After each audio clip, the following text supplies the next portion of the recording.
Inside this vial is a revolutionary breakthrough in modern medicine, the so-called Moderna COVID vaccine. But it is also the perfect encapsulation of our dysfunctional healthcare system and what we can do to fix it. Vaccine maker Moderna considering a commercial price of $110 to $130 for its COVID-19 vaccine. Moderna is jacking up the price of the COVID vaccine, selling it for many times the cost of production. The company was already expecting to bring in $18 billion in revenue from the vaccine in 2022. Millions of vaccines equals big profits for drug maker Moderna. But Moderna CEO Stéphane Bancel, who became a COVID billionaire, wants to raise prices again.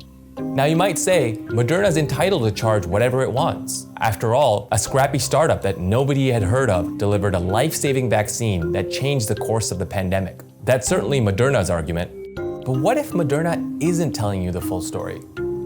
The truth is, the vaccine was never just the Moderna vaccine. When COVID-19 hit, the US government sprang into action. The National Institutes of Health worked hand in hand with Moderna to create the vaccine, calling it from the start what it really is, the NIH Moderna vaccine. Taxpayers spent more than $1 billion advancing the development of the vaccine. Now, the pharmaceutical company is raising the price of this NIH Moderna vaccine to enrich already wealthy executives.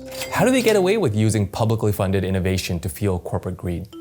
It's a common sense idea that the government doesn't innovate and the private sector moves fast and innovates. Government spending out of control. I think the government doesn't understand what's required. The great American private sector, they are mobilized. But the National Institutes of Health alone spends more than $40 billion a year advancing biomedical research and development that sets the foundation for new technology.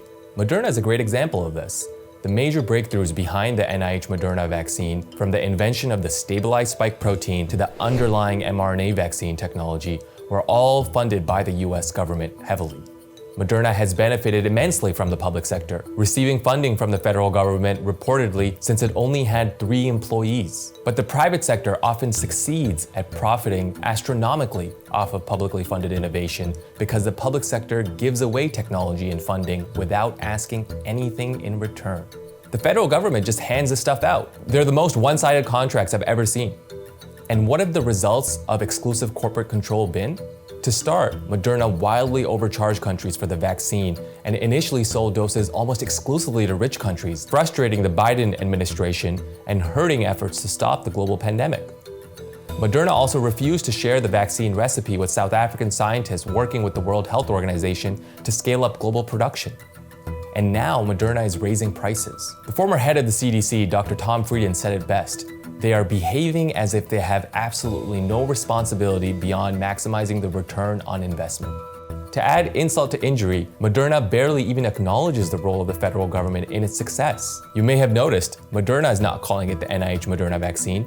In fact, Moderna does not even have permission to use one of the key government-owned technologies behind the vaccine. This gives the government ongoing leverage to demand better behavior.